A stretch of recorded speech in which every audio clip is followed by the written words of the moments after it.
I never thought I'd share this story. Not because I want to forget it, but because every time I think back, my heart trembles with a mix of guilt, longing, and something I can't quite name. My name is Alina, and I'm 63 years old, a woman who's lived through the brightest days and the darkest loneliness since my husband, Robert, passed away 5 years ago. My 63rd birthday was supposed to be just another ordinary day. A cold cup of tea, a few dusty mementos, and the relentless ticking of the clock in my empty house. But then, at the moment I least expected, the door swung open, and there he stood. Daniel, Robert's stepson, now 27, with piercing green eyes that could drown you and a smile that could melt the coldest heart. He stepped inside, holding a small, weathered wooden box, his deep voice cutting through the silence. "Alina, I couldn't let you spend your birthday alone." I gave him a faint smile, assuming it was just a kind gesture from someone who used to be family. I was wrong. That night, every boundary I'd ever set crumbled, and what happened changed my life forever. Come with me as I take you back to where it all began, a tale of forbidden desire, raw intensity, and secrets waiting to unravel. If you're ready to dive into this world, hit that subscribe button for Cheater's true stories and turn on notifications, because what I'm about to tell you will keep you hooked from start to finish.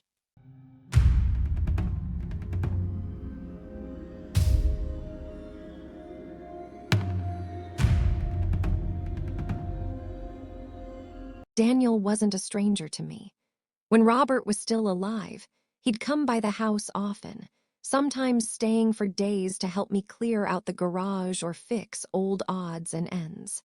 Back then, he was just 20, a lanky, awkward kid with a contagious laugh and a knack for silly stories that always made me smile. But everything shifted 3 years ago, on a night we sat too close by the fireplace. I can still picture it. The flickering glow casting shadows on his face, his gaze lingering too long, no longer the innocent look of a stepson, but something deeper, something dangerous. I told him to leave that night, my voice shaking as I tried to hide the panic clawing at me. After that, he vanished, no goodbye, no explanation. I told myself it was for the best, that the fleeting spark between us was wrong, a mistake that should never see the light of day. But no matter how hard I tried, I couldn't erase him. His smile haunted my dreams, his voice echoed in my quiet moments. I buried it all deep down until that birthday.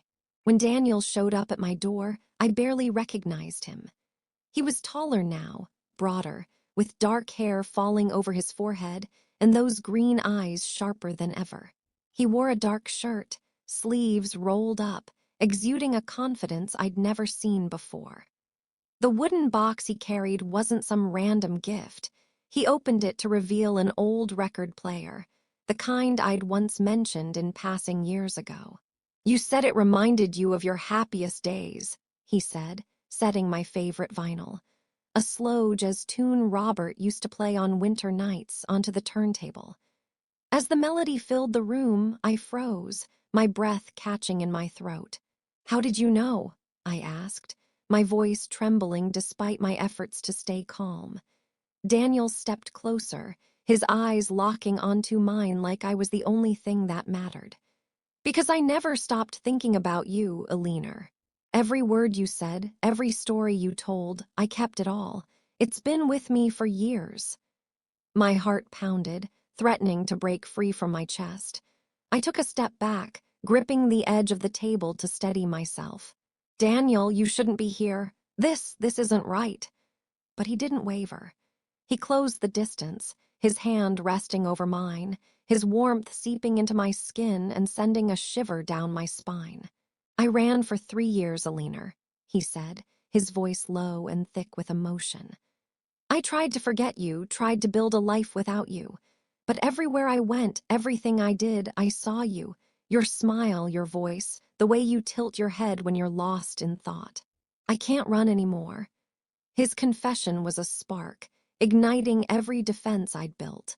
I wanted to push him away, to scream that he was tearing everything apart, but my hand tightened around his, my body surrendering before my mind could catch up.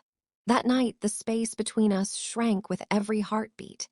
He turned on the record player, pulling me into a slow dance under the dim glow of the living room lamp. His breath brushed against my hair, his voice a whisper in my ear. "Let me give you a birthday worth remembering, Alina. You deserve it." I hesitated, but his eyes, full of resolve and yearning, left me powerless. I went upstairs, opened my wardrobe, and pulled out the red dress Robert once loved. Standing before the mirror, I slipped it on, marveling at how my skin still held its smoothness, my curves still defined despite the years. I was 63, but in that moment I felt 30 again, a piece of myself reborn. As I descended the stairs, my pulse raced. When Daniel saw me, his eyes lit up, awe washing over his face. "You're more beautiful than I ever imagined," he said, his voice rough with emotion. We sat down, talking, but it wasn't just conversation. Every word, every glance carried the weight of years of suppressed feelings. He spoke of the time he'd been gone, nights he lay awake, moments he almost called me but stopped, afraid of what he'd say. "I was scared of myself, Alina," he admitted, his knuckles white as he gripped the armrest. "Scared that if I stayed near you, I wouldn't hold back." I trembled, fighting to keep my voice steady. "Daniel, you know we can't. I was your stepmother." He looked up, his gaze blazing. "I don't care, Alina. I never saw you that way. To me, you've always been the only woman I want."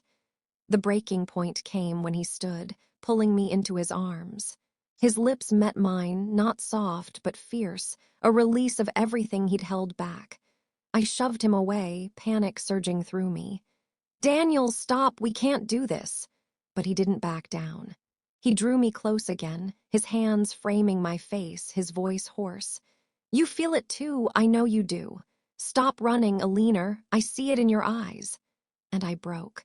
I closed my eyes, letting myself fall into him. The red dress slipped to the floor, and in the shadowed room, I let him guide me past every line I'd sworn never to cross. His touch was fire, burning away guilt and reason. I told myself it was just once, a fleeting lapse, but we both knew it was a lie. Afterwards, sprawled across the sofa beside him, I shook with the weight of what we'd done. His breathing mingled with mine, his fingers tracing through my tangled hair. "I won't leave you alone anymore," he murmured, his tone resolute. Then he sat up, grabbing his phone and pulling up a photo. A small wooden cabin by the sea, isolated and serene, waves lapping at its edges. "I bought this," he said, his eyes never leaving mine. "I want to take you there, just the two of us. Let me prove this isn't just one night, Alina. This is what I've dreamed of." My heart thundered, not with joy, but with fear. I stared at him, and in his gaze I saw a promise, and a shadow of something darker. What awaited me at that cabin? A new beginning, or a secret he hadn't yet revealed?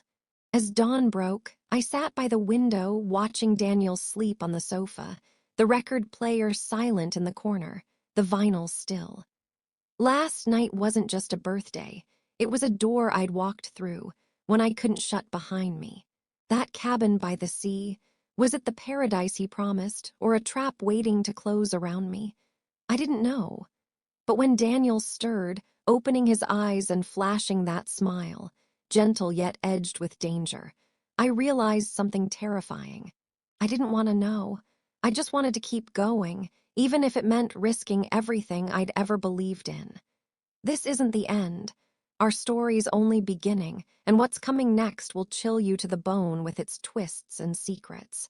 If this tale has gripped you, subscribe to Cheater's True Stories, hit that bell, and drop your thoughts in the comments below. What do you make of this turn? Should Alina trust Daniel and follow him, or is she racing toward a nightmare? Tell me, I'm dying to hear what you think.